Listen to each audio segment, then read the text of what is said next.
सो यार जैसा कि हम सभी अनुमान लगा रहे थे, लगता है वो चीज अब फाइनली सच ही निकल गई है। देखो हाल ही के फ्राइडे नाइट स्मैकडाउन में हमने देखा कि कैसे हुम्बर्टो एंड एंजल गार्जा सैंतोस एस्कोबार की हेल्प करने आए थे और उनको जिताने में भी सक्सेसफुल रहे बॉबी लैशली के खिलाफ। और अब यहाँ से न्यू फ्रैक्शन की ओर डब्ल्यूडब्ल्यूई बढ़ती हुई नजर आ रही है। एलडब्ल्यू का रीबर्थ देखने को मिलेगा हमें सैंतोस एस्कोबार एंड कंपनी की स्टाइल में। अब देखते हैं कि जब रे मस्टीरियो वापस आएंगे तो उनका इस बारे में क्या कहना है। वैसे आप देख रहे हैं रेसलमैनिक्स एंड सब्सक्राइब करना तो बनता है। सो यार वैसे आपने शायद नोटिस ही कर लिया होगा, बट डब्ल्यूडब्ल्यूई ने अनजाने में ही सही but the Authors of Pain के रिटर्न को टीज कर दिया है। देखो स्मैकडाउन पर जब हम कैरियन क्रॉस का प्रोमो देख रहे थे ना, तो पहले तो उन्होंने ऑथर वर्ड को यूज किया जो ऑथर्स ऑफ पेन के लिए ही था, और फिर उसके बाद हमें उनकी एक झलक भी देखने को मिली शैडोज में। एओपी की झलक देखने को मिली जहां हमें उनके मैनेजर पॉल भी देखने को मिले साथ में। अब तो कंफर्म ही है यार कि ऑथर्स ऑफ पेन वापस आ चुके हैं और बस आज और कल में हमें सीन में नजर आ जाएंगे और वो फ्राइडे नाइट स्मैकडाउन में ही होने वाले हैं। अब बस जरा सा वेट हमें और करना है, फिर तो वो हमारे सामने आ ही जाएंगे। Next the Viper Randy Orton अभी हाल ही में द इम्पल्सिव शो पर आए थे जहां पर उन्होंने ब्रॉक लेसनर के बारे में एक फनी सी बात कह दी। उन्होंने कहा ओवीडब्ल्यू में जब हम सब ट्रेनिंग कर रहे थे तो हम सभी रूप प्रैक्टिस कर रहे थे, जहां एक छोटा सा रूल होता है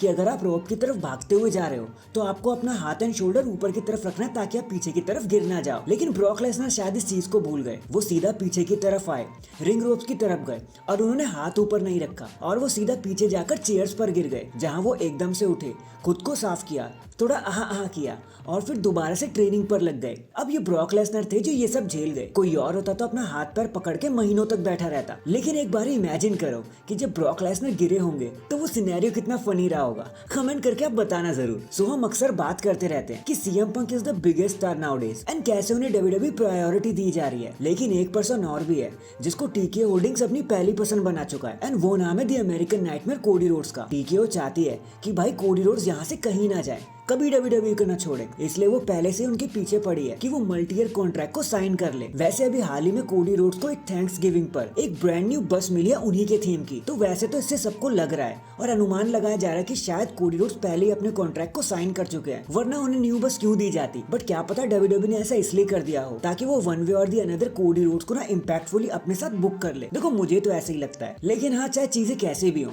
हम लोग जानते हैं कि कोडी रोड्स कहीं भी नहीं जाने वाले। अभी 2-3 साल तक तो उन्हें डब्ल्यूडब्ल्यूई में ही रहना है और यहीं पर रहकर सारे काम करने हैं। इन दी एंड तो डब्ल्यूडब्ल्यूई ने न्यू ईयर की सारी तैयारियां करना शुरू कर दिया है एंड शुरुआत इसी फ्राइडे नाइट स्मैकडाउन से हो गई थी जब उन्होंने अनाउंस कर दिया कि रोमन रेंस को रॉयल रंबल में फेस करने के लिए एक ट्रिपल थ्रेट मैच होगा, जहां जो भी जीतेगा वो रोमन रेंस से लड़ेगा रॉयल रंबल में। AJ Styles versus Randy Orton versus LA Knight. अब मैं आपको सीधा सीधा बता देता हूँ, Randy Orton is the one जो रोमन रेंस से सबसे पहले लड़ने वाले हैं। देयर इज नो चांस कि किसी और का चांस लग जाए। देखो डब्ल्यूडब्ल्यूई इस मैच को पिछले साल से बुक करना चाहती थी, तो ऑफ कोर्स वो इसे मिस कैसे कर सकती है, और वो भी तब जब रेंडी ऑर्टन एंड रोमन रेंस एक जगह पर एक ही शो पर हो। तो ऑफ कोर्स डब्ल्यूडब्ल्यूई इसको कैसे मिस कर देगी। सो कंफ्यूज नहीं होना, चाहे कोई भी मैच हो जाए, हमें Roman Reigns versus Randy Orton हर हाल में देखने को मिलने वाला है रॉयल रंबल में। So that is it guys. देखो अभी के लिए तो बस इतना ही।